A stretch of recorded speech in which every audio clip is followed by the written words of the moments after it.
வலைக்கும் வரஹ்மத்துல்லாஹி வரகாத்துஹு. அல்ஹம்துலில்லாஹி ரப்பில் ஆலமீன். வஸ்ஸலாத்து வஸ்ஸலாமு அலா சய்யிதில் அன்பியாஇ வல் முர்சலீன் வ அலா ஆலிஹி தய்யிபீன் வ ஸஹாபிஹி தாஹிரீன் வல் முஃமினீன வல் முஸ்லிமீன குல்லிஹிம் அஜ்மஈன். அம்மா பஅத். قال الله سبحانه وتعالى في كلامه القديم والفرقان المجيد: وَلِلَّهِ عَلَى النَّاسِ حِجُّ الْبَيْتِ مَنِ اسْتَطَاعَ إِلَيْهِ سَبِيلًا. صدق الله المولانا العظيم. قال نبينا صلى الله عليه وسلم: الحجاج والعمار وفد الله، أو كما قال عليه الصلاة والسلام. எல்லா புகழும் ஏக வல்லவனாகி அல்லாஹ் ஒருவனுக்கே. அளவிலா கருணையும் கிருபையும் அண்ணல் எம்பெருமானார் முஹம்மது ரசூலுல்லாஹி ஸல்லல்லாஹு அலைஹி வஸல்லம் அன்னவர்கள் மீதும், அன்னாரின் வழியை அடிவற்றி வாழ்ந்த உத்தம சத்திய சஹாபாக்கள், தாபிஈன்கள், தபஉ தாபிஈன்கள், ஷுஹதாக்கள், சாலிஹீன்கள், நல்லவர்கள், நாதாக்கள், இவ்வுலகத்திலே உண்டான முஃமினான முஸ்லிமான அனைவர் மீதும் அல்லாஹுவின் அருள் என்றென்றும் நின்று நிலவட்டுமாகுக. மேலான அல்லாஹுவின் நல்லடியார்களே, துல்காதா மாதத்திலே உலகமெங்கும் ஹஜ்ஜுக்காக வேண்டி ஹாஜி பெருமக்கள் புறப்பட்டு கொண்டிருக்கக்கூடிய ஒரு நேரம். தமிழகத்திலே ஏறத்தாழ 10,000க்கும் மேற்பட்டவர்கள் இந்த ஆண்டு ஹஜ்ஜு செய்ய இருக்கிறார்கள். தமிழகத்திலிருந்து மே 5ஆம் தேதி முதலாவது ஃப்ளைட் ஜித்தா நோக்கி பறக்க இருக்கிறது. நமது ஊரிலும் இருந்து 15க்கும் மேற்பட்டவர்கள் இந்த ஆண்டு ஹஜ்ஜு செய்ய இருக்கிறார்கள்.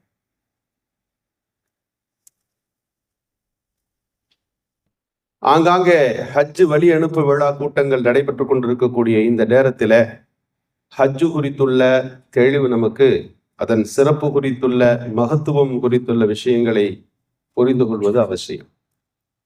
இஸ்லாமிய கடமைகளில் 5ல் தொழுகை, நோன்பு, ஜக்காத்து என்று நாம் படிக்கிற போது 5 கடமைகளில் ஒரு கடமையாக ஹஜ் இருக்கிறது. புனியல் இஸ்லாம் அலா ஹம்ஸின், இஸ்லாம் 5 தூண்கள் மீது நிறுவப்பட்டிருக்கிறது என்று நபிகள் நாயகம் ஸல்லல்லாஹு அலைஹி வஸல்லம் அவர்கள் சொல்லுவார்கள். ஹஜ் என்பது இஸ்லாமிய தூண்களில் ஒரு தூண். எப்படி தொழுகை என்பது சில சட்டதிட்டங்களோடு இருக்கிறதோ, நோன்புக்கு சில கால வரையறைகள் இருக்கிறதோ, அதுபோல ஹஜ் என்பதும் சில சட்டங்களோடு கூடியது. எல்லா மாசத்துலயும் ஹஜ்ஜுக்கு போக முடியாது. இந்த துல்காதாவில துல்ஹஜ்ஜில தான் ஹஜ் என்பது. துல்ஹஜ் என்று சொன்னாலும் குறிப்பிட்ட 5 தினங்கள், பிற 8, 9, 10, 11, 12, 13 சேர்த்து சில நாட்களோடு அதை முடிகிறது. ஹஜ்ஜின் நாட்கள் 5 மட்டும். 8லிருந்து தொடங்கி 13 முடிந்துவிடும். எல்லா இடத்திலும் ஹஜ்ஜின் அமல் இருக்குமா என்றால் குறிப்பிட்ட இடத்திற்கு போக வேண்டும். 8 அன்னைக்கு மினாவில் இருக்கிறோம், 9 அன்றைக்கு அரஃபாவில தங்க வேண்டும், 10 அன்றைக்கு முஸ்தலிஃபாவுக்கு வர வேண்டும். முஸ்தலிஃபாவிலிருந்து புறப்பட்டு மினாவுக்கு வந்து கல்லெறிவது, குர்பானி என்கின்ற தபகை அன்றைக்கு கொடுப்பது, மீண்டும் தவாபு ஜியாரா செய்வது என்று ஒவ்வொரு நாளும் ஒரு அமல் இருக்கிறது. குறிப்பிட்ட தினங்களில, குறிப்பிட்ட இடத்தில, குறிப்பிட்ட உடைகளோடு, எல்லா ட்ரெஸ்ஸையும் போட்டுட்டு போக முடியாது. எஹ்ராம் உடை உடுத்தி அந்த அமல்கள் செய்யப்பட வேண்டும். அங்கே ஓதப்பட வேண்டிய துவாக்கள் இருக்கின்றன. இதைத்தான் நாம் ஹஜ் என்று சொல்லுகிறோம். அந்த இடங்கள் இருக்கின்றனவே, அவைகளெல்லாம் அடையாள சின்னங்கள். யார் அல்லாஹ்வின் அடையாள சின்னங்களை கண்ணியப்படுத்துகிறாரோ ஃபஇன்னஹா மின் தக்வல் குலூப், அது இறையச்சத்தினுடைய வெளிப்பாடு என்று அல்லாஹ் சொல்லுவான். காபா என்று இருக்கிறது என்று சொன்னால், அந்த காபாவின் மகத்துவம் வானம் பூமிகளை படைப்பதற்கெல்லாம் முன்பு காபா, அதனுடைய மகத்துவம் பற்றி இஸ்லாம் பேசி இருக்கிறது. பலதன் ஆமீனா என்று குர்ஆனில் அல்லாஹ் சொல்லுகிறார். அது எல்லா மக்களுக்கும் அபயம் அளிக்கின்ற இடம். எனவேதான் அங்க வேட்டையாடக்கூடாது, மரத்தை வெட்டக்கூடாது, புற்பூண்டுகளை புடுங்கக்கூடாது. அங்கென்று ஒரு சட்டம் இருக்கிறது. கியாமல் லின்னாஸ், மனித சமூகத்தை நிலைநாட்டிய ஊர் அது. காபத்துல்லா இருக்கிற வரைக்கும் தான் இந்த உலகம் இருக்கும். நவுது பில்லா, இறுதியில கியாமத்தினுடைய அந்த கடைசி தருணங்களிலே காபத்துல்லா அகற்றப்படுகிற போது இந்த உலகமும் முடிந்து போகும். இப்படி மகத்துவமான அந்த காபா, அந்த மண், அதற்கான கண்ணியங்கள் இருக்கின்றன. நாம் தங்கக்கூடிய பார்க்கக்கூடிய ஒவ்வொரு இடமும் பல்வேறு அத்தாட்சிகளை கொண்டது. தவாஃப் சுத்தரன் அந்த காபாவை சுற்றி வருகிறார்களே, அந்த இடம் எப்படிப்பட்டது? எல்லா நபிமார்களும் கால் பதித்து அங்கே வலம் வந்திருக்கிறார்கள். நீங்க மதினால போய் வலம் வர முடியாது. பைத்துல் மக்தஸ்க்கு போனா கூட அந்த பள்ளிவாசலை சுற்றி வர முடியாது. உலகத்தில சுற்றி வருதல் என்ற ஒரு இபாதத் காபாவிலே மட்டும் நடக்கும். அதை நாம் சுற்றி வருகிற அந்த இடம் இருக்கிறதே, உலகத்தில் தோன்றிய நல்லவர் மக்கள் அத்தனை பேரும் கால் பதித்த இடம் என்பதை நாம் புரிந்து கொள்ள வேண்டும். இப்படி அந்த கண்ணியமான அந்த தலத்தை நோக்கிய பயணத்தை தான் நாம் ஹஜ் என்று சொல்லுகின்றோம். மேலான அல்லாஹுவின் நல்லடியார்களே, அல் குர்ஆனில் அல்லாஹ் சொல்லுகின்றான், வலில்லாஹி அலன்னாஸி ஹிஜ்ஜுல் பைத்தி மன் இஸ்ததாஅ இலைஹி சபீலா. மனிதர்கள் மீது அல்லாஹுக்காக வேண்டி ஹஜ் செய்கிற கடமை இருக்கிறது. யாருக்கு என்று சொன்னால், யாருக்கு பாதையால் சக்தி பெற்றிருக்கின்றாரோ, யாருக்கு அதற்கான வசதி வாய்ப்புகளை பெற்றிருக்கிறார்களோ. ஹஜ் கடமையாகுவதற்கு 2 நிபந்தனைகள். ஒன்று, அவரிடத்துல பண வசதி இருக்க வேண்டும். ஹஜ்ஜுக்கான பண வசதி அவரிடம் இருக்க வேண்டும். 2வது, உடல் ஆரோக்கியம் இருக்க வேண்டும். அந்த 2ம் இருந்து விட்டால் ஹஜ் கடமையாகிவிடும். இன்றைக்கு நாம் பார்க்கிறோம், பண வசதி என்று நாம் சொல்லுகிற போது எல்லா வேலையும் முடிச்சுட்டு கடமை என்று நாம் சில விஷயங்களை நாம் நிர்ணயித்து வைத்திருக்கிறோம். எல்லாவற்றையும் முடித்துவிட்டு இறுதியில முடிந்தால் ஹஜ் செய்வது என்று நாம் அதை கடைசிப்படுத்தி இருக்கின்றோம். ஒரு மனிதருக்கு தேவை போக ஒரு 5 லட்சம் ரூபாய் இருக்கும் என்று சொன்னால் அவர் மீது ஹஜ் கடமையாகி விடுகிறது. அவர் தள்ளி போடுகிற ஒவ்வொரு ஆண்டும் அந்த கடமையை அவர் தள்ளி போட்டு கொண்டே போகிறார். நபி ஸல்லல்லாஹு அலைஹி வஸல்லம் இடத்துல ஒரு சஹாபி வந்து கேட்டார், ஹஜ் செய்யணும்னு என்னுடைய பெற்றோர் நாடினார்கள், ஹஜ் செய்ய முடியல, அந்த ஹஜ்ஜை நான் செய்யலாமா என்று கேட்டபோது ஸல்லல்லாஹு அலைஹி வஸல்லம் சொன்னார்கள், உன் பெற்றோர்கள் கடன் கொடுக்க வேண்டியது இருந்தால் நீங்கள் என்ன செய்வீர்கள்? அதை நான் தான் நிறைவேற்றுவேன், நான் தான் கொடுப்பேன் என்று சொன்னபோது ஸல்லல்லாஹு அலைஹி வஸல்லம் சொன்னார்கள், மனிதர்களுக்கு செய்ய வேண்டிய கடனை நீங்கள் பொறுப்பேற்பீர்கள் என்றால் அல்லாஹுக்கு செய்ய வேண்டிய கடமையும் நீங்க தான் பொறுப்பேற்கணும். ஹஜ் என்பது அவர்கள் மீது உள்ள கடன் என்று சொன்னார்கள். நாம் அதை நிறைவேற்றுகின்ற சூழல்கள் நமக்கு வாய்க்க பெற்றும் அதை நாம் பிற்படுத்துகிற போது அது ஒரு குற்றமாக கருதப்படுகிறது. எனவே வசதி வாய்ப்புகள் ஏற்பட்டு விட்டால் அதை நாம் துரிதப்படுத்தி விட வேண்டும். பொதுவா எந்த அமலாக இருந்தாலும் அல்லாஹ்வுடைய நாட்டம் வேண்டும். அல்லாஹ் நாடினாதான் நடக்கும். 2வது, நமக்கு விருப்பம் வேண்டும். நம்ம நினைக்கவே இல்லைன்னாலும் அந்த காரியத்தை அல்லாஹ் கை கூட்டி கொடுக்க மாட்டார். சவுதியிலே பல வருஷம் வேலை பார்ப்பார். 10 வருஷம் இருந்தேன், 20 வருஷம் இருந்தேன் என்று சொல்லுவார். எல்லாரும் போயிட்டு வந்தாங்க, காபாவை கடைசி வரை பார்க்காமலே ஊர் வந்து விடுவார், பயணத்தை முடித்துக் கொள்ளுவார். காரணம் என்ன? அல்லாஹ் அவருக்கு நாடவில்லை. எத்தனையோ மன்னர்களின் வரலாறுகளை இஸ்லாமிய வரலாற்றில் படிக்கிறோம், பெரிய பெரிய தலைவர்களின் வரலாறுகளை படிக்கிறோம். அவர்கள் ஹஜ் செய்யவில்லை என்று படிக்கிற போது முதலில் அல்லாஹ் நாடவில்லை என்று புரிகிற அதே நேரத்தில் நமக்கும் விருப்பம் வேண்டும். ஹஜ்ஜுக்கு நம்ம போகிறோம் என்ற எண்ணம் வைத்து விட்டால் போதும். கையில் ஒரு பைசா இல்லை, ஆனால் அல்லாஹ் அந்த எண்ணத்தை கபூல் செய்து விட்டால் ஏதோ ஒரு சூழலை உருவாக்கி விடுவார். எத்தனை பேர் வரலாறுகளை பார்க்கிறோம், ஒவ்வொரு ரூபா உண்டில் எடுத்து போட்டு சேர்த்து வச்சு அது சேர்த்து நான் ஹஜ்ஜுக்கு போவேன் என்று நியத்து செய்திருப்பவர்கள். அல்லாஹ் ஒரு வாய்ப்பை ஏற்படுத்துகிறான், ஏதோ ஒரு சூழலை தருகிறான். பெரிய தொழில் அதிபர்கள் அல்ல, அன்றாட காய்ச்சிகள், சாதாரண வேலை வாய்ப்புகளிலே இருப்பவர்கள். ஆனால் அவர்களுக்கு வலுவான எண்ணம் இருக்கிறது, ஹஜ் என்ற கடமையை என் வாழ்க்கையிலே, என் வாழ்நாளிலே நான் நிறைவேற்றுவேன். இந்த எண்ணம் அல்லாஹ்வால் கபூல் செய்யப்பட்டு விடுகிறது. ஏதோ ஒரு சூழலை தந்து விடுகிறான். ஆப்பிரிக்காவில் நம்மெல்லாம் கேள்விப்பட்டிருப்போம், யூடியூப்கள் எல்லாம் வந்தது. ஒரு ட்ரோன் ஆப்பிரிக்காவோட காட்டுல விழுகுது. ஒரு பெரியவர் அதை எடுத்து பார்க்கறாரு, கையை தூக்கணும், அது சல்லுன்னு பறக்குது. அவரு விடமாட்டேன்றாரு, அதை பிடிச்சிக்கிட்டே இருக்கிறாரு. எல்லாரும் குவிஞ்சிட்டாங்க. இது என்னன்னு கேட்கிறாரு. இது பிளைன் மாதிரி, இது அப்படியே பறக்கும் மேல, நீங்க அப்படியே பிடிச்சிருந்தீங்கன்னா அது அவங்களை இழுத்துட்டு மேல பறந்துரும் அப்படின்னு சொன்னாங்க. பறக்குமா? இதுல பிடிச்சு பறந்து போய் நான் மக்காவில் இறங்கிடுவேனா? அப்படி ஹஜ்ஜி செஞ்சிட முடியுமா அப்படின்னு ஒரு கேட்டார். இது வீடியோ உலகம் முழுக்க பரவியது. நாமெல்லாம் சில 5-4 ஆண்டுகளுக்கு முன்பு பார்த்திருப்போம். அது கடைசியாக சவுதியில போய் இந்த வீடியோ பரவி அவருக்கு அந்த வாய்ப்பை கொடுத்தார்கள். எந்த வசதியும் இல்லை. ஆப்பிரிக்காவின் காட்டில வசிக்கிற ஒரு மனிதர், சவுதி கவர்மெண்ட் அவரை அழைத்து கொண்டு போய் ஹஜ்ஜை நிறைவேற்ற வைத்து அவரை நாடு திருப்பி அனுப்பியது என்று நாம் பார்க்கிறோம். அப்ப எண்ணம் மட்டும் இருந்தால் போதுமானது. அல்லாஹ் அவரை அழைத்து கொண்டு போய் அவன் காபாவை காட்டி விடுவான். எனவே நம்மிடத்துல பிற்படுத்துதல் என்கின்ற சிந்தனையிலிருந்து கொஞ்சம் மாறி எவ்வளவு சீக்கிரம் முடியுமோ அந்த ஹஜ்ஜை நாம் நிறைவேற்றி விட வேண்டும். அது நம்முடைய வாழ்நாள் கடமை. இன்னைக்கு என்னவோ தெரியல, ஹஜ் என்பது கடைசியாக சொல்லுவாங்க, தொழுகை, நோம்பு, ஜக்காத்து, ஹஜ்ஜுன்னு முடிப்போம். கடைசியா அதை முடிக்கிறதுனால என்னவோ தெரியவில்லை, வாழ்நாள்ல எல்லாம் முடிச்சுட்டு வயசு இருந்துச்சுன்னா, சூழ்நிலை இருந்தா நம்ம கட்டாயம் ஹஜ்ஜு செய்வோம் என்று பிற்படுத்துகிறோம். நமக்கு ஆயிலை அல்லாஹ் தர வேண்டுமா இல்லையா? நம்முடைய மரணம் நம்மை முந்திவிட்டால் அது சொல்லிக் கொண்டு வருவதில்லையே. நாம் அந்த கடமையை நிறைவேற்றுகின்ற உடல் ஆரோக்கியம் நம்மிடத்தில் இருக்க வேண்டும் அல்லவா? நாம் சேர்த்து வைத்திருக்கிற பணம் அதுவரை கடைசி வரை நம்மிடத்துல இந்த சூழ்நிலைக்கு கை கொடுக்க வேண்டும் அல்லவா? ஏதோ சூழல்கள் மாறி விடுகிற போது ஹஜ் என்பதை மட்டும் விரைவாக செய்ய வேண்டும் என்றார்கள்.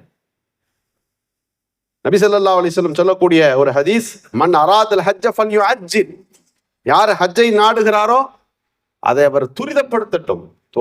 தொழுகிறோம் என்று சொன்னால் அந்த தொழுகையில வேக வேகமாக தொழுதால் இஸ்லாம் அதற்கு தடை விதிக்கிறது. இவ்வளவுலாம் வேண்டாம். தொழுகைக்கு வந்தா கூட ஓடி வராதீங்க, நிதானமாக வாருங்கள், வக்காராக வாருங்கள். ஒரு வணக்கம் செய்கிற போது துரிதம் கூடாது என்கிற போது ஹஜ்ஜில வேகம், நீங்கள் அதற்காக வேண்டி உங்களை துரிதப்படுத்திக் கொள்ள வேண்டும் என்ற ஆர்வம் ஊட்டுதல் இருக்கிறது. நாம் அதை முயற்சி செய்ய வேண்டும். எல்லா சூழல்களிலிருந்து ஒரு மனிதர் பிற்படுத்துகிறார். எந்த அளவுக்கு என்று சொன்னால், ஹஜ்ஜை நிறைவேற்றாமல் அவர் மௌத்தாகி விடுகிறார் என்றால், ஃபல் யமுத் யஹூதியம் வ நஸ்ரானியா, அவர் யஹூதியா மரணிக்கட்டும் அல்லது நஸ்ரானியாக மரணிக்கட்டும் என்று ஸல்லல்லாஹு அலைஹி வஸல்லம் அவர்கள் கண்டிக்கிறார்கள். எனவே ஒரு சாதாரணமான ஒரு வணக்கமாக ஹஜ்ஜை நாம் ஏற்படுத்திக் கொள்ளக்கூடாது. ஒரு மூமினுடைய எண்ணமே அதுவாகத்தான் இருக்க முடியும். ஹஜ்ஜை நமக்கு பிரிய இல்லை, பார்த்துக்கலாம் என்று பிற்படுத்துவது ஈமானிய குறைபாடு. இமாம் கஸாலி ரஹ்மத்துல்லாஹி அலைஹி சொல்லுகிறார்கள், ஹஜ்ஜின் மீது எனக்கு நாட்டம் இல்லை என்று ஒரு மனிதன் சொல்லுகிறான் என்றால் அவருடைய ஈமானில குறை இருக்கிறது. எப்படி ஒரு மூமினால் சொல்ல முடியும்? யோசித்து பாருங்கள். தக்பீர் கட்டுறோம், கிப்லாவை முன்னோக்கி அல்லாஹ்வுக்காக தொழுகிறோம், தக்பீர் கட்டுறோம். உட்காந்து குர்ஆன் ஓதுனா கிப்லாவை பார்த்து ஓதுங்க அப்படின்னு நம்ம சொல்ற வழக்கம் உண்டு. ஜனாதாவை கபருக்குள்ள வைக்கும் போது கூட மையத்தை தலையை கிப்லாவின் பக்கம் கொஞ்சம் நகர்த்துங்க, சாட்சி வைங்க, சொல்லுகிறோமா இல்லையா? ஒரு மூமினுடைய வாழ்க்கையின் சிறு விரயாயத்தில் இருந்து அவனுடைய மன்னரை வரை கிப்லாவை முன்னோக்குதல், கிப்லாவை பார்க்கிறது, கிப்லாவை நோக்கி நிற்கிறது என்கின்ற வார்த்தையாடல்கள், அந்த கிப்லாவை நேரடியாக போய் பார்க்க வேண்டும் என்ற எண்ணம் வர வேண்டுமா இல்லையா? அந்த ஆசை எண்ணம் வர வேண்டும். அல்லாஹ் அதற்கு பல்வேறு சூழல்களை நமக்கு ஏற்படுத்தி அதற்கான நல்ல வாய்ப்புகளை அல்லாஹ் வழங்க வேண்டும் என்ற துஆக்களை அதிகம் செய்ய வேண்டும். யா அல்லாஹ், பல ஹஜ்ஜுகளை, பல உம்ராக்களை செய்கின்ற நல்ல நசீபை எனக்கு நல்குவாயாக என்பது ஒவ்வொரு துஆவிலும் நாம் சேர்த்து கொள்ள வேண்டும். அல்லாஹ் அதற்கான நல்லதொரு வாய்ப்புகளை நமக்கு ஏற்படுத்தி தருவார். மேலான அல்லாஹ்வின் நல்லடியார்களே, ஹஜ்ரத் இப்ராஹிம் அலைஹிஸ்ஸலாம் அவர்கள் காபாவை கட்டி முடித்து விட்டு பார்க்கிறார்கள், அங்கு மனிதர்கள் யாரும் இல்லை. மனித சஞ்சலம் இல்லாத வெறும் பாலைவனம், பார்க்கிற இடமெல்லாம் மலைகள், யாருமே இல்லாத அந்த இடத்தில் காபாவை கட்டி முடித்த பிறகு அல்லாஹ் சொன்னான், வஅத்தின், இப்ராஹிம் அலைஹிஸ்ஸலாம் அவர்களே, நீங்கள் அழைப்பு கொடுங்கள். வஅத்தின் ஃபின்னாஸி பில் ஹஜ், ஹஜ்ஜுக்காக வேண்டி மக்களை நீங்கள் அழையுங்கள், அவர்கள் எல்லோரும் வருவார்கள் என்று சொன்ன போது அபு குபைஸ் என்கின்ற மலை மீது ஏறி ஹஜ்ரத் இப்ராஹிம் அலைஹிஸ்ஸலாம் அவர்கள் அறிவிப்பு கொடுக்கிறார்கள். யா அய்யுஹன்னாஸ் இன்ன ரப்பக்கும் கது பனா பைத்தன் ஹுஜ்ஜு. உங்கள் ரப்பு ஒரு கட்டிடத்தை, காபாவை, ஒரு வீட்டை அல்லாஹ் இங்கு எழுப்பி இருக்கிறார். எல்லோரும் அதை பார்ப்பதற்காக, அதை தரிசிப்பதற்காக நீங்கள் நாடுங்கள், வாருங்கள் என்ற அழைப்பு கொடுத்தார்கள். இப்னு அப்பாஸ் ரலியல்லாஹு சொல்கிறார்கள், இந்த அழைப்பு உலகம் முழுக்க போனது. இப்ராஹிம் அலைஹிஸ்ஸலாம் காலத்தில் வாழ்ந்தவர்கள் மட்டுமல்ல, கியாமத்து வரை பிறக்கிற எல்லா சந்ததிகளினுடைய செவில்களிலும் அது போய் சேர்ந்தது. உலகத்தின் எல்லா மக்களும் அதை கேட்டார்கள். அந்த கேள்விக்கு தான் நம்ம பதில் சொல்கிறோம், லப்பை அல்லாஹும்ம லப்பை, யா அல்லாஹ் உன் அழைப்பை ஏற்றி போது வந்திருக்கிறோம் என்று தல்பியா சொல்லுகிறோமே, அது அந்த அழைப்புக்குத்தான் நாம் பதில் சொல்லி கொண்டிருக்கிறோம். இப்ராஹிம் அலைஹிஸ்ஸலாம் அவர்களுடைய அழைப்பு, எல்லா நபிமார்களும் ஹஜ் செய்தார்கள். உலகத்தில் தோன்றிய எல்லா சாலிஹீன்களும் ஹஜ் செய்தார்கள். மாமின் நபியின் இல்லா யஹஜ்ஜ, எல்லா நபிமார்களுமே ஹஜ் செய்திருக்கிறார்கள். நபிகள் ஸல்லல்லாஹு அலைஹி வஸல்லம் அவர்கள் சொல்லுவார்கள் பல்வேறு ஹதீசுகளில, நபிமார்களுடைய ஹஜ்ஜுகள் எப்படி இருந்தது, எங்கே இருந்து அவர்கள் எஹ்ராம் கட்டினார்கள் என்பதாக விளக்குவார்கள். நபிகள் பெருமானாருடைய 10வது வருஷம் ஒரு துல்காதா மாதத்தில ஒரு வெள்ளிக்கிழமை ஜும்மாவிலே அறிவிப்பு செய்தார்கள், இன்ஷா அல்லாஹ் நான் ஹஜ் செய்ய இருக்கிறேன், என்னோடு சேர்ந்து வருபவர்கள் வரலாம் என்று சொன்ன உடனே இந்த செய்தி எல்லா இடத்திலும் பரவுகிறது. 1,24,000 சஹாபிய பெருமக்கள் நபிகளாரோடு ஹஜ் செய்வதற்கு புறப்பட்டார்கள். ஹஜ்ஜு பெருமானார் ஸல்லல்லாஹு அலைஹி வஸல்லம் அவர்களுக்கு முன்பு காபா இருந்தது, பல்வேறு வணக்கங்கள் இருந்தது. ஹிஜ்ரி 2 ஹஜ்ஜு கடமையானாலும் ஹிஜ்ரி 10 அப்பதான் நபிகள் ஸல்லல்லாஹு அலைஹி வஸல்லம் அவர்கள் வருகிறார்கள். காரணம் என்னவென்றால் அந்த காபாவுக்குள் சிலைகள் இருந்து கொண்டிருந்தது. காபா இஸ்லாமிய மயமான போது நபிகள் ஸல்லல்லாஹு அலைஹி வஸல்லம் அவர்கள் காபாவை சுத்தப்படுத்தி விட்டு, பரிசுத்தப்படுத்தி விட்டு, இதுவரை ஹஜ் என்ற பேரில் எதோ செய்து கொண்டிருந்தார்கள். பெருமானார் அறிவித்தார்கள், அல்லிமு மின்னி மனாசிககும், உங்கள் ஹஜ் என்கின்ற கிருகையை என்னிடமிருந்து கற்றுக்கொள்ளுங்கள் என்று அழைப்பு கொடுத்து விட்டு எல்லோரையும் அழைத்து போனார்கள். அது உணர்வு மயமாக இருந்தது. 1,24,000 சஹாபிகளோடு பெருமானார் ஸல்லல்லாஹு அலைஹி வஸல்லம் ஒவ்வொரு இடமாக கடக்கிற போது கேட்பார்கள், இது என்ன இடம்? வாதி அல் அஸ்ரக் என்று சஹாபிகள் சொன்ன போது ஹஜ்ரத் மூசா அலைஹிஸ்ஸலாம் அவர்கள் இந்த இடத்தில் இருந்துதான் இஹ்ராம் கட்டிய நிலைமையில் தல்பியா ஓதி அவர்கள் ஹஜ்ஜுக்கு சென்றார்கள் என்று சொன்னார்கள். ஹர்சா என்ற இடம் வந்தபோது நபிகள் ஸல்லல்லாஹு அலைஹி வஸல்லம் சொன்னார்கள், இந்த இடத்தில் தான் யூனுஸ் இப்னு மத்தா அவர்கள் ஹஜ்ஜுக்காக சென்றார்கள் என்று ஸல்லல்லாஹு அலைஹி வஸல்லம் அவர்கள் ஒவ்வொரு இடமாக அந்த காரியங்களை சொல்லிக்கொண்டே வந்தார்கள். ஹஜ்ஜுடைய கிரிகைகளிலே மிக முக்கியமான பல்வேறு செய்திகள் உண்டு. பெருமானார் ஸல்லல்லாஹு அலைஹி வஸல்லம் அவர்கள் ஹஜ்ஜினுடைய நாட்களிலே ஒவ்வொரு நாளிலும் ஒரு அமலை சொல்லி இருக்கிறார்கள். மினா அன்றைக்கு எல்லா ஹாஜிகளும் 8 அன்றைக்கு போய்விடுவார்கள். 8 அன்றைக்கு மினாவில் இருக்க வேண்டும். அன்றைக்கு வெறும் தொழுகைகள், நஃபிலான தொழுகைகள் முதல் நாள். 2வது அமலாக அரஃபாவுடைய மைதானத்திலே அமர்வது, அது துல்ஹஜ் பிறையினுடைய 9வது நாள். எல்லா மக்களும் ஒன்று கூடி இருப்பார்கள். அல் ஹஜ் அல் அரஃபா, அரஃபா மைதானத்துல ஒன்று கூடுவதுதான் ஹஜ்ஜாக இருக்கிறது. உலகத்துல தோன்றியவர்கள் எல்லோரும், உலகத்துல எந்தெந்த நாடுகளில் இருந்து முன்னாடி புறப்பட்டவங்க, கடைசியா புறப்பட்டவங்க, பேக்கேஜ்ல வந்தவர்கள், டிராவல்ஸ்ல வந்தவங்க, எப்படி வந்திருந்தாலும் அரஃபா மைதானத்துக்குள்ள வந்து அன்னைக்கு 9 அன்றைக்கு அமர்ந்து விட வேண்டும். அங்கே ஒன்று கூடுகிறோமே, என்ன அமல், தொழுகை இருக்கிறதா, அங்கு வேற ஏதாவது நல்ல அமல்கள் இருக்கிறதா என்றால் ஒரே ஒரு அமல் மட்டும்தான். அன்றைக்கு உலக மக்கள் அத்தனை பேரும் ஒன்று கூடி அந்த இடத்துல துவா செய்வார்கள். காலையிலிருந்து அவர்களுடைய துவாக்கள் தொடங்கிவிடும். நபிகள் ஸல்லல்லாஹு அலைஹி வஸல்லம் அவர்கள் அங்கு செய்த பிரபல்யமான பல துவாக்களை நாம் ஹதீசுகளிலே படிக்கிறோம். துவாக்களை ஓத வேண்டும். 9 முடிகிறது. அன்றைக்கு மாலையிலே புறப்பட்டு முஸ்தலிஃபாவிற்கு வந்து விட வேண்டும். 10 நபி ஸல்லல்லாஹு அலைஹி வஸல்லம் அவர்கள் இரவிலே வந்து பகலில சுபுகு தொழுது விட்டு, இன்றைக்கெல்லாம் ஹாஜி பெருமக்கள் 10 அன்றைக்கு காலையிலே சுபுகு தொழுது உடனே புறப்பட்டு விடுகிறார்கள். பெருமானார் ஸல்லல்லாஹு அலைஹி வஸல்லம் அவர்கள் துல்ஹஜ் பிறை 10 முஸ்தலிஃபாவில் சுபுகு தொழுது விட்டு துவா ஓதி கொண்டிருக்கிறார்கள், துவா செய்கிறார்கள். திடீரென்று சிரித்தார்கள். சஹாபிய பெருமக்கள் கேட்டார்கள், உங்களுடைய நடைமுறையில சற்று வித்தியாசம் தெரிகிறதே, என்ன காரணம் நீங்கள் சிரித்தீர்கள் என்று கேட்டபோது நபிகள் ஸல்லல்லாஹு அலைஹி வஸல்லம் சொன்னார்கள், அரஃபா மைதானத்தில் வைத்து நான் ஒரு துவா செய்தேன். அந்த துவா ஒப்புக்கொள்ளப்பட்டதாக அரஃபாவில் எனக்கு அறிவிக்கப்படவில்லை. இந்த முஸ்தலிஃபாவினுடைய இந்த இடத்துல வைத்து எனக்கு அறிவிப்பு செய்யப்பட்டிருக்கிறது. என்ன துவா? ஸல்லல்லாஹு அலைஹி வஸல்லம் சொன்னார்கள், என் உம்மத்திலே யாரெல்லாம் அநியாயம் செய்கிறார்களோ, யார் அநியாயத்துக்கு உட்படுத்தப்படுகிறார்களோ அவர்கள் விஷயத்திலே எனக்கு நீ உதவி செய்வாயாக. யார் அநியாயம் செய்யப்பட்டு விடுகிறார்களோ அவர்களுக்கு நீ சொர்க்கத்தை தருவாயாக. அநியாயம் செய்தவர்களுக்கு நீ மன்னிப்பை தருவாயாக என்று ஸல்லல்லாஹு அலைஹி வஸல்லம் துவா செய்தார்கள். அந்த துவா அரஃபாவில் விட்டு ஒப்புக்கொள்ளப்படவில்லை, முஸ்தலிஃபாவின் இடத்திலே வைத்து எனக்கு ஒப்புக்கொள்ளப்பட்டது என்று ஸல்லல்லாஹு அலைஹி வஸல்லம் சொன்னார்கள். ஹாஜி பெருமக்கள் அந்த இடத்துல கவனிக்க வேண்டும். 10 அன்றைக்கு சுபுஹ் தொழுது விட்டு உடனடியாக மினாவிற்கு கல் எறிய செல்லாமல் ஒரு அரை மணி நேரமாவது முஸ்தலிஃபாவின் சுபுஹுக்கு பின்னால் இருந்து துவாக்களை செய்துவிட்டு நாம் போக வேண்டும். மினா, அங்கு கல் எறிகிறது, கல் எறிதல், அங்கு குர்பானி கொடுக்குதல், தவாஃபு ஜியாரா என்கின்ற காபாவை போய் வலம் வருதல், இந்த 3 அமல்கள் அந்த 10 அன்றைக்கு நடைபெறும். நபிகள் ஸல்லல்லாஹு அலைஹி வஸல்லம் அவர்கள் இந்த வரிசைப்படுத்தி ஒவ்வொரு இடத்திலும் ஒரு நல்ல அமல்கள், இதற்கான கூலிகளை அறிவித்தார்கள். மஸ்ஜிதுல் ஹைஃபிலே பெருமானார் அமர்ந்திருக்கிற போது ஒரு சஹாபி வருகிறார். 2 சஹாபிகள் வந்தார்கள்.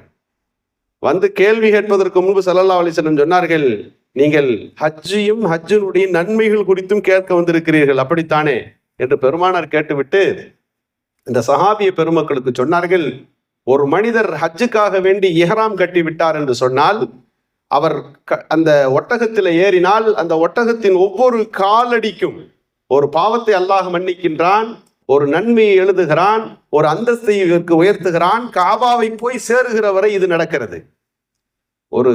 நம்ம ஃப்ளைட்ல போகிறோம், நம்முடைய பயணங்கள் எந்த விதத்திலும் இருக்கலாம். ஆனால் இஹ்ராம் அணிந்து நீங்கள் ஹஜ்ஜுக்காக புறப்பட்டு விட்டீர்கள் என்று சொன்னால் அந்த ஒவ்வொரு நிமிடமும் நொடியும் நம்முடைய பாவங்கள் மன்னிக்கப்பட்டு கொண்டே இருக்கிறது. இஹ்ராமில் இருக்கிற போது காபாவை போய் அடைந்தவர் தவாபு செய்தாரா? ஸல்லல்லாஹு அலைஹி வஸல்லம் சொன்னார்கள், பனு இஸ்மாயில் சந்ததிகளில் அடிமையாக இருக்கிற ஒரு மனிதரை உரிமை விட்ட நன்மையை அவர் பெற்று விடுவார். அடுத்து சொன்னார்கள், அவர் சஃபா மர்வாவில 7 தடவை ஓட வேண்டும். ஒரு தடவை ஓடினால் அவர் 10 அடிமைகளை உரிமை விட்ட நன்மையை பெறுவார். 7 தடவை ஓடுவதாலே 70 அடிமைகளை உரிமை விட்ட நன்மையை அவர் பெற்றுக் கொள்ளுகிறார் என்று ஸல்லல்லாஹு அலைஹி வஸல்லம் சொன்னார்கள். சஃபா மர்வாவிலே ஓடிய பிறகு அவர் அரஃபா மைதானத்திலே தங்குவார். பெருமானார் ஸல்லல்லாஹு அலைஹி வஸல்லம் சொல்லுகிறார்கள், இன்ன மின துனூபி தன்பா, பாவங்கள் சில இருக்கின்றன, லா யுகஃபிருஹா இல்லா உகூஃபி பி அரஃபா, அரஃபாவில தங்குவதை தவிர அந்த பாவங்களுக்கு மன்னிப்பு என்பது கிடையாது. தொழுதா பாவம் மன்னிக்கப்படும், ஓடு செய்தால் நாம் ஓடுவோடு சேர்ந்து சில பாவங்கள் கழுவப்பட்டு விடும். நாம் செய்கிற தான தர்மங்களில் சில பாவங்கள் மன்னிக்கப்படுகிறது. அதே போல சில பாவங்கள் இருக்கிறது, அரஃபாவிலே தங்கினால் அந்த பாவத்தை அல்லாஹ் மன்னிக்கின்றான். நபிகள் ஸல்லல்லாஹு அலைஹி வஸல்லம் அவர்கள் சொன்னார்கள், கல் எரிகிற இடத்துல ஒரு மனிதர் கல் எரிந்து விட்டால் சின்ன பாவங்கள் என்பது அமலால் மன்னிக்கப்படும். பெரும்பாவம் ஒன்று மன்னிக்கப்படுகிறது என்றால் நீங்கள் கல் எறிவதனாலே உங்களுடைய பெரும்பாவங்கள் மன்னிக்கப்பட்டு விடுகிறது. நீங்கள் முடியை அகற்றுகிற போது அல்லாஹு தாலா முடிகளில் இருந்து ஒவ்வொன்றுக்கும் ஒரு நன்மையை ஏற்படுத்துகிறான், ஒரு பாவத்தை மன்னிக்கின்றான். இப்படி பல்வேறு ஹதீசுகளிலே இந்த ஹஜ்ஜுடைய நன்மைகள் குறித்து விரிவாக பேசப்பட்டு கொண்டிருக்கிறது. எனவே மேலான அல்லாஹ்வின் நல்லடியார்களே, நம்முடைய அன்றாட அமல்களிலே எத்தனையோ விஷயங்களை நாம் செய்கின்றோம். தொழுகை நம்மிடத்தில் இருக்கிறது, நோன்பு நம்மிடத்துல வந்து விட்டது, ஜகாத்து கொடுக்க ஆரம்பித்திருக்கிறோம், அல்ஹம்துலில்லாஹ். இவைகளெல்லாம் சிறந்த அமல்கள். ஆனால் நம்முடைய வாழ்நாள் கடமையாக நம் வாழ்நாளிலே ஆற்ற வேண்டிய ஒரு சிறந்த அமலாக ஹஜ் இருக்கிறது. அந்த ஹஜ்ஜை நாம் அல்லாஹ்விடத்தில் கேட்டுக்கொண்டே இருக்க வேண்டும். நபிகள் ஸல்லல்லாஹு அலைஹி வஸல்லம் இடத்துல பெண்கள் எல்லாம் கேட்டார்கள், எங்களுக்கு ஜிஹாது கடமையா, நாங்கள் எல்லாம் போருக்கு வரலாமா என்று கேட்டபோது நபிகள் ஸல்லல்லாஹு அலைஹி வஸல்லம் அவர்கள் சொன்னார்கள், அலன் நிசாஇ ஜிஹாதுன், பெண்களுக்கும் ஜிஹாத் இருக்கிறது, ஆனால் அங்கு சண்டை இல்லை, பிரச்சனைகள் இல்லை என்றார்கள். பெண்களுக்கான ஜிஹாது எது என்றால் அல் ஹஜ்ஜுல் உம்ரா, ஹஜ்ஜும் உம்ராவும் தான் உங்களுக்கான ஜிஹாது என்று நபிகள் ஸல்லல்லாஹு அலைஹி வஸல்லம் அவர்கள் தாய்மார்களையும் கேட்டார்கள். எனவே நாம் இன்றைக்கு பார்க்கிறோம், தமிழகத்திலிருந்து 10,000க்கும் மேற்பட்ட ஹாஜி பெருமக்கள் இந்த வருடம் ஹஜ்ஜுக்காக செல்ல இருக்கிறார்கள். நாம் அவர்களுடைய ஹஜ்ஜு மப்ரூர்களாக அல்லாஹ் அவற்றை ஆக்க வேண்டும். ஹஜ்ஜுடைய இந்த பயணத்திலே அவர்களுக்கு ஏற்படக்கூடிய எல்லா சிரமங்களையும் அல்லாஹ் அவர்களுக்கு நீக்கி சிறப்பான பயணமாக அவர்கள் அந்த பயணத்தை மேற்கொள்ள வேண்டும். திரும்பி வருகிற போது நபி ஸல்லல்லாஹு அலைஹி வஸல்லம் சொன்னார்களே, அன்று பிறந்த பாலகனை போல ஒரு ஹாஜி ஊர் திரும்புகிறார் என்று சொன்னார்களே, அப்படிப்பட்ட பாவங்கள் மன்னிக்கப்பட்ட நல்லடியாராக அவர் திரும்ப வேண்டும். அந்த ஹாஜிகளுடைய துவா பரக்கத்தினாலே நாம் மென்மேலும் பல ஹஜ்ஜுகளையும் உம்ராக்களையும் செய்கின்ற நல்ல தௌஃபீக்கை அடைய வேண்டும். அல்லாஹ் சுப்ஹானஹு வ தஆலா இது அத்தனைக்கும் நல்லதொரு வாய்ப்பை தௌஃபீக்கை நல்குவானாக. இன்று நமது